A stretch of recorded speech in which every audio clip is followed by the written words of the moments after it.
How's it going, guys? I'm Hangry Higgs and welcome back to another Outriders video. Now today we're going to be going over the Trickster class and we're going to see whether this is the class for you. So before we carry on, if you do find yourself enjoying the video at any time, please leave a like, and if you haven't already, please subscribe. So if we look right here, underneath the Trickster, it's got close range, hit and run, and space time. So if you're the kind of person that likes to up and close, in and out, and using a bit of space magic as well, this is definitely going to be the class for you. On the right hand side, bend the laws of space and time to appear out of nowhere, assassinate your enemies, and return to safety in the blink of an eye. And then the healing part of the class underneath is, as the Trickster, each enemy killed in close range heals you and grants a portion of shield. That's going to be very handy considering you're going to be up close and personal anyway. But just above that, the fact that you're going to be able to get in and out and use this space-time magic to disappear, fantastic, and we'll get into more of that later. So because the way the skill tree is laid out, you can actually create builds where you're going to be used more as a tank role.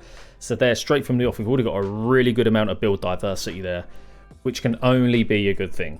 So some of the fundamentals of the Trickster are that it's focused around space-time powers and effects. So that could be the melee attack where you stun and slow enemies that hit by it. So you could teleport up to an enemy behind them, melee them, that would stun them, slow them down, and then you would do your damage that way. But also the melee has two attacks, one when standing still and the other when sprinting. So that gives you a bit more of an option, a bit more of a variety there as well. Because some situations you might be standing still, and other situations you might, as you're running towards an objective, and then an enemy appears in front of you, at least you have the option then to do an enemy attack whilst running and keep the flow of the gameplay going, which is a very sweet move.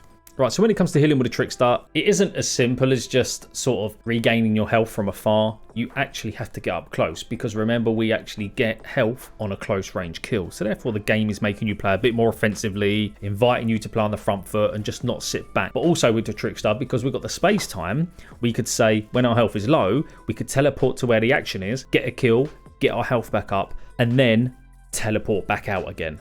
That is the beauty of this class. You have that space-time element to it, which gives you another option. So you're not always having to literally run to an enemy. You can use your space-time, jump to an enemy, kill, then jump back out, get some health, and go again.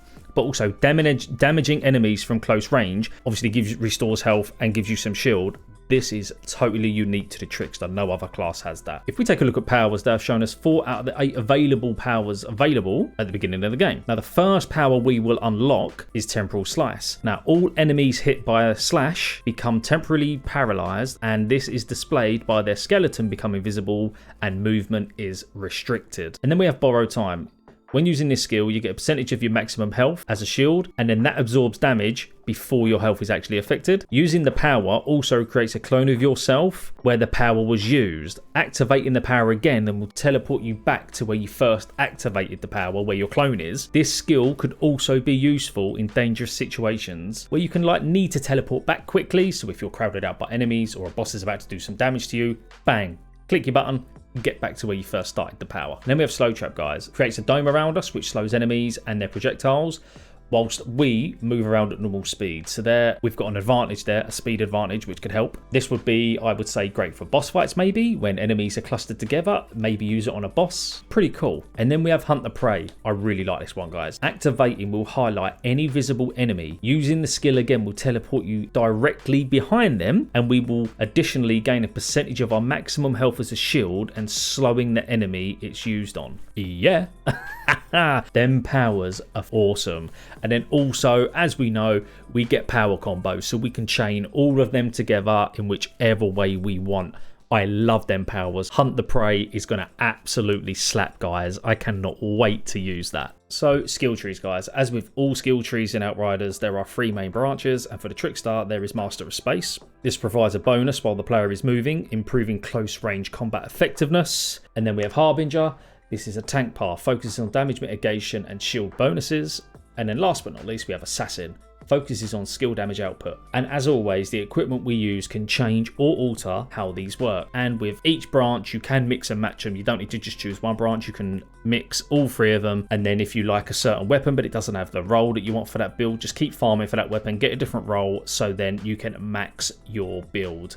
But guys, that is our Trickster breakdown. Once again, I hope you've enjoyed the video. Please let me know your comments below. I'm really interested to know what you guys like, don't like within Outriders, what class you're probably going to go for first. But just a quick one, guys. I'm now going to link my Discord because I'm starting to do it up over there, give it a bit of TLC. And we're going to create a nice little Outriders community where we can come in, chat, have a laugh, share our builds, share pictures, maybe share videos, and most importantly, link up. So I'll put that in the description below. Be sure to hit that link and come over and join the Discord. But until then, guys, have a good day, and I'll see you on the next one.